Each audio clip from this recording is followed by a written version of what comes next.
Today, we're diving into a really different way of thinking about how we engage with the world. It kind of flips the script on what it means to help people. This isn't about adding more stuff to your to-do list. Nope.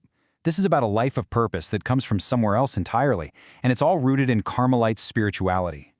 So let's just start with this one big question, because it frames everything we're going to talk about. What if being there for people wasn't another chore you had to check off your list? What if it was just a natural, unstoppable overflow from your own inner life? This one idea, it's the key to the whole thing. Now, there's a fancy name for this, incarnational evangelization. But honestly, forget the jargon for a second. The best way to think about it is as the art of accompaniment. It's not a program, it's not a strategy, it's just a way of being with people that flows right out of a deep inner life. So how on earth does that actually work? Okay, let's get into the first big idea. Love that overflows. The entire Carmelite way of thinking really hinges on this. Any action you take in the world isn't some obligation you have to force yourself to do. It's a consequence. It's the beautiful, natural result of something that's already happening deep inside you. And here's the absolute core of it. This isn't about trying to find the energy to give to others. It's about being so filled up with love that you literally can't contain it anymore. So the service, the action, the being there for someone, it's just the inevitable spillover from a heart that's already full to the brim. That completely changes why we do things, doesn't it? So if the action is just the overflow, what's the source? Where does all this love come from? Well, that brings us to our second point, the heart of the mission. This is the engine. This is what drives the whole process. This source of love is called the incarnational heart, and it's not just a nice feeling. It's a deep contemplative yearning that's born directly out of a really intimate personal union with God in prayer. It becomes, as it's described here, a second dwelling, like a whole other room inside you where God's love lives, and, you guessed it, overflows. And you can't find a better example of this than Saint Teresa of Avila. Think about it. She was a cloistered nun. She almost never left her monastery, but she was seen as this incredibly powerful missionary. How? Because her prayer wasn't just for her. Her prayer was her mission. It was her action. It fueled the work of people all over the world. She wasn't moved by a checklist, but by a love that she found in our prayer. Now, I love this slide. It gives us this fantastic metaphor. It asks, is your inner life a jacuzzi for one? Just a private, comfy retreat to get away from all the world's problems? Or is it a powerhouse for the world? The Carmelite vision says it has to be the powerhouse. A monastery, or your own heart, isn't a place to hide. It's a generator where love is built up so intensely that it has to spill out and energize everything and everyone around it.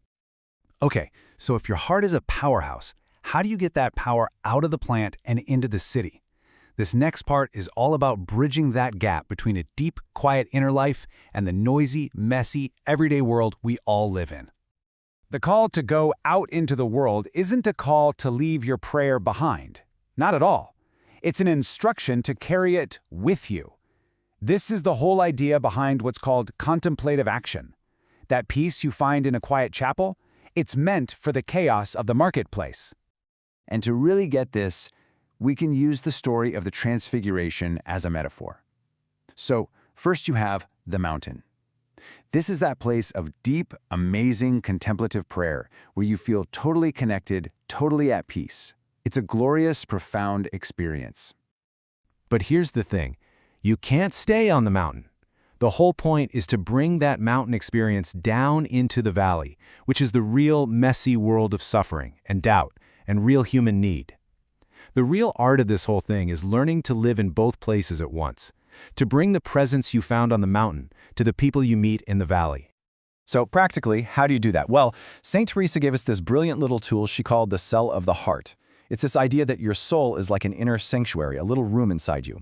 So no matter where you are, a busy office, a loud coffee shop, wherever, you can always just retreat into that quiet interior space to reconnect and stay grounded. You don't have to physically go anywhere. All right, so this brings us to our last section, and it's all about the practical how-to. If your heart is overflowing and you're carrying that peace with you out into the world, what does that actually look like when you're sitting across from another person? First things first, and this is a huge mindset shift. Accompaniment is not about treating people like projects. People are not problems you need to solve. They're not tasks to complete. They're souls to be loved. This is all about sharing a journey together, not managing a caseload. And the perfect model for this is St. John of the Cross. This guy was a spiritual master, right? But he didn't just hand out theological advice from some high and mighty position. No way. He got down in the trenches with people. He walked with them through their absolute darkest moments, their dark nights. He shared their journey. That is real accompaniment. So this all kind of boils down to a three-step method. First, you share the journey. You walk alongside them. You don't just tell them where to go. Second, you live their problems. Now, this doesn't mean you solve their problems, but you actually carry their burdens, their sorrows, with you into your own prayer life. And finally, number 3, you offer hidden sacrifice. And this third one, this is what's called the secret sauce. Hidden sacrifice is the quiet, internal work you do for someone else.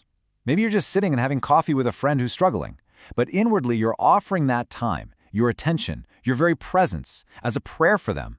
You're not just giving them your time, you are literally offering them a piece of your own connection with God for their sake. It's powerful stuff. And really, that brings us to the final thought. This whole way of living isn't about becoming some kind of superhero. It's just about letting what's already inside of you finally pour out. So the real question this leaves us with is a personal one for you to think about.